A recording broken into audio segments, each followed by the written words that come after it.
Jean-Claude Van Weyrenberg, plus connu sous le nom de Jean-Claude Van Damme, est l'une des icônes d'action les plus en vue d'Hollywood. Né le 18 octobre 1960 à Berchem-Saint-Agathe, région de Bruxelles-Capitale, Belgique, il est non seulement un acteur talentueux mais aussi un réalisateur de cinéma, un producteur et un excellent maître d'arts martiaux. Van Damme a commencé sa carrière avec une passion pour les arts martiaux dès son plus jeune âge, obtenant une ceinture noire de karaté et réalisant de nombreuses réalisations impressionnantes avant d'entrer dans l'industrie cinématographique. Doté d'un corps solide, d'une capacité de combat flexible et de célèbres coups de pied rotatifs, il s'est rapidement fait remarquer à travers une série de films à succès. Non seulement Van Damme s'est arrêté sur des scènes d'action accrocheuses, mais il a également prouvé son talent de réalisateur et de producteur de films, contribuant ainsi à enrichir le cinéma mondial. D'un jeune garçon belge, il est devenu le « Muscleman de Bruxelles », conquérant des millions de téléspectateurs à travers le monde. Jean-Claude Van Weyrenberg a eu une enfance remplie d'une profonde tristesse. Enfant sensible et vulnérable, Jean-Claude se sentait souvent isolé de ses pairs en raison de son physique maigre et de sa passion inhabituelle pour les arts martiaux. Ses parents, bien qu'aimants, n'ont pas toujours compris le garçon timide qui rêvait de devenir un héros de cinéma. Jean-Claude a souvent été victime de moqueries et de mépris, ce qui l'a laissé dans un état de faible estime de soi chronique. Pour s'en sortir, il s'est tourné vers les arts martiaux comme refuge, à la fois pour se protéger et pour prouver sa valeur. Ces années ont non seulement laissé une profonde empreinte dans son esprit, mais ont également façonné sa forte volonté et sa détermination, qui sont devenus le fondement de son illustre carrière plus tard. Jean-Claude Van Damme a toujours été connu pour l'image d'un homme déterminé et résilient. Cependant, derrière sa brillante carrière et ses performances impressionnantes en arts martiaux, Van Damme n'a pas non plus pu éviter la douleur et les défis dans sa vie personnelle. L'un des plus grands chocs qu'il ait jamais vécu fut lorsqu'il apprit la nouvelle du cancer de l'estomac de son ex-femme Darcy Lapire. Cette nouvelle brisa la joie qu'ils avaient partagée, laissant Van Damme dans une profonde tristesse qu'il ne put surmonter facilement. Darcy Lapire, l'ex-femme de Van Damme, est une femme forte et belle, célèbre non seulement pour ses relations célèbres mais aussi pour sa propre carrière dans l'industrie du divertissement. Leur mariage fut de courte durée mais laissa de beaux souvenirs. Lorsqu'il a entendu parler du cancer de l'estomac de Darcy, Van Damme n'a pas pu cacher son inquiétude et sa douleur. La maladie n'était pas seulement un défi pour elle, mais aussi un énorme choc pour Van Damme, car il a vu la femme qu'il aimait autrefois faire face à une maladie mortelle. La tristesse de Van Damme n'était pas seulement de la pitié pour son ex, mais aussi un sentiment d'impuissance de ne pas pouvoir faire grand-chose pour l'aider pendant ces jours difficiles. En tant que boxeur, Van Damme a mené des combats acharnés à l'écran, mais face à une maladie cruelle comme le cancer, toute cette force semble dénuée de sens. La dureté de la vie ne peut pas toujours être résolue par la force physique, mais il est parfois nécessaire de faire face à des facteurs que l'homme ne peut pas contrôler. Jean-Claude Van Damme, bien qu'homme d'action, ressent à cet instant une immense douleur en voyant la souffrance de la femme qu'il a aimée. Il avait l'impression de perdre une partie importante de sa vie, non seulement à cause des sentiments qu'il avait éprouvés autrefois, mais aussi à cause de l'impuissance qu'il ressentait en voyant son ex lutter contre cette terrible maladie. Van Damme se rend également compte que la vie n'est pas toujours juste et que les personnes les plus fortes doivent parfois relever des défis insurmontables. Même si Darcy Lapire n'est plus sa femme, l'amour et l'attention de Jean-Claude Van Damme pour elle restent inchangés. C'est de l'amitié, c'est de la compréhension et ce sont des souvenirs inoubliables. Durant cette période, Van Damme envoyait toujours des encouragements et des vœux à Darcy et espérait qu'elle surmonterait la maladie. Mais quoi qu'il fasse, Van Damme ne pouvait pas changer son destin, et cela le rendait encore plus triste. Au fond, il savait qu'il ne pouvait qu'attendre et espérer, quelque chose qu'il n'avait jamais ressenti lors de combats à l'écran ou sur un ring d'arts martiaux. La nouvelle que son ex-femme Darcy Lapire avait reçu un diagnostic de cancer de l'estomac a plongé Jean-Claude dans un état de dépression émotionnelle et de profonde tristesse. Dans une interview émouvante, Jean-Claude a partagé que même si les deux avaient rompu il y a longtemps, ils n'avaient jamais cessé de se soucier de la santé et de la vie de Darcy. Leur relation, qui a connu de nombreux hauts et bas et l'attention du public, l'a toujours marqué particulièrement. La nouvelle de la maladie de Darcy laisse Jean-Claude impuissant car il ne peut plus rien faire pour l'aider à traverser cette période difficile. Jean-Claude se souvient de moments heureux du passé où ils ont construit une famille ensemble et partagé des rêves et des ambitions. Il a également souligné que même si leur mariage n'a pas duré, l'affection et le respect entre eux ont toujours existé. Faire face au cancer n'est jamais facile, a-t-il déclaré. J'espère juste qu'elle est forte et qu'elle trouvera en elle la force de surmonter cette douleur. La tristesse de Jean-Claude n'est pas seulement un déchirement pour Darcy mais aussi une réflexion sur la fragilité de la vie. En tant que personne qui maintient toujours une image forte, mais face au cancer, un ennemi invisible et cruel, Jean-Claude se rend compte que la force physique ne peut pas tout surmonter. Il admet que le plus important est l'optimisme et le soutien des proches. Jean-Claude a décidé de rester en contact plus étroit avec Darcy pendant cette période, non seulement pour partager des encouragements, mais aussi pour se rappeler que l'amour et la gentillesse peuvent guérir des blessures profondes.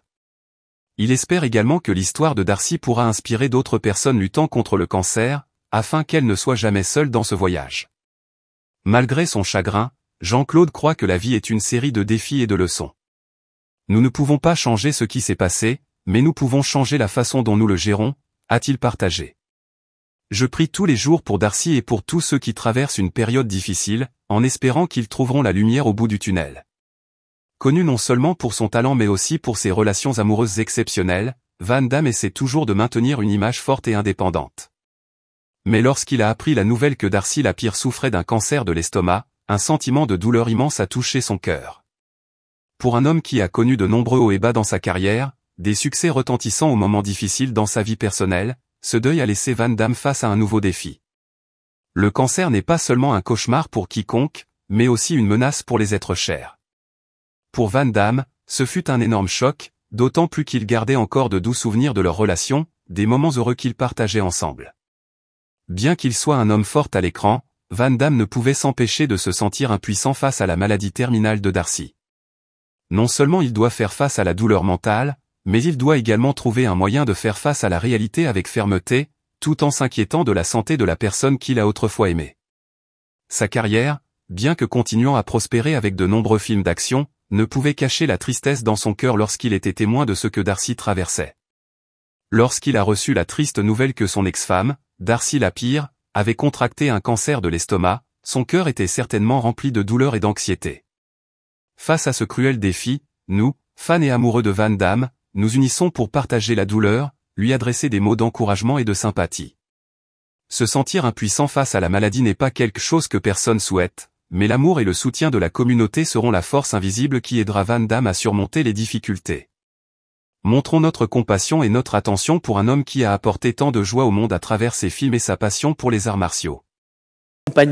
Alors elle a investi elle-même dans une formation universitaire pour se former aux sciences cognitives et aux neurosciences, parce qu'elle sentait qu'elle n'était pas enseignante avant, donc elle était CPE, donc elle avait besoin de se construire une légitimité pédagogique. Et au moment où elle a voulu se tourner en termes d'accompagnement, alors que ses équipes avaient déjà reformulé les projets d'établissement, qu'il y avait plein de projets qui émergeaient, eh bien, c'était le désert des Tartares, c'est-à-dire qu'elle s'est tournée vers les rectorats, on lui a envoyé une équipe Cardi qui a fait travailler ses équipes pédagogiques sur une journée, mais qui n'a fait que reproduire d'une certaine manière ce que ses équipes pédagogiques avaient déjà fait, alors qu'elle cherchait à ce qu'on l'accompagne dans une ingénierie du développement professionnel continu de ses équipes.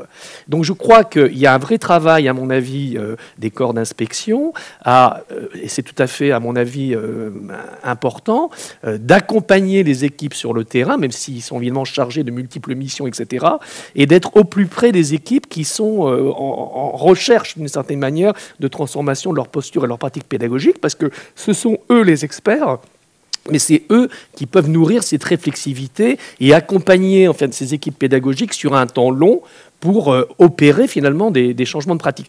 Ce que montre la recherche internationale, c'est qu'un développement professionnel continu, bien accompagné par une expertise ajustée, avec une évaluation de l'impact ou un retour d'expérience dans la classe, il faut compter 18 à 24 mois pour voir des changements s'opérer. Donc cet accompagnement, il est important. Et il doit se faire et pas laisser les chefs d'établissement uniquement être les premiers pédagogues de leur établissement. Parce que d'abord, ils ont autre chose à faire. Et puis, à un moment, ils butent finalement à des questions d'expertise disciplinaire qui sont liées justement à des enjeux de la discipline. Et il y a besoin d'une forme de technicité aussi dans l'accompagnement des enseignants. Et ça, c'est les corps d'inspection qui peuvent le faire. Donc oui, il faut rapprocher et d'urgence d'une certaine manière les deux lignes managériales. Et il faut d'une certaine manière faire en sorte que les missions des inspecteurs soient plus centrés pas uniquement sur l'évaluation, parce qu'on voit bien, ils ont un rôle important aussi à faire dans l'évaluation externe des établissements, mais sur des missions d'accompagnement, de conseil, d'expertise aux équipes, de médiation dans les ressources, éventuellement de production de ressources, et de production adaptée aux besoins ou à l'identification des problèmes pour chaque établissement. Et ça semble un enjeu relativement important. Et là, je pense qu'on a la chance en France d'avoir finalement des cadres qui ont une bonne expertise. On ne l'a pas forcément dans d'autres pays. Hein, et donc, c'est intéressant que les missions d'inspection évoluent dans ce sens-là. Patrice Gros, sur ce sujet toujours du copilotage IA-IPR et chef d'établissement. Sans inspecteur, effectivement, l'expertise n'existe pas. Donc les chefs d'établissement sont là, bien sûr, pour pouvoir impulser une politique pédagogique au sein de leur structure, mais avec l'expertise du chef d'établissement. Ce chef d'établissement, comme vous l'avez très bien dit, ils font partie du collectif de travail au sein de l'établissement, ils font partie du collectif apprenant. Mais là encore, il faut que les inspecteurs aient conscience que accompagner les équipes est une de leurs préoccupations. Il faut qu'ils s'en préoccupent pour être à côté d'eux, pour pouvoir justement aider le chef d'établissement et pouvoir accompagner le développement professionnel des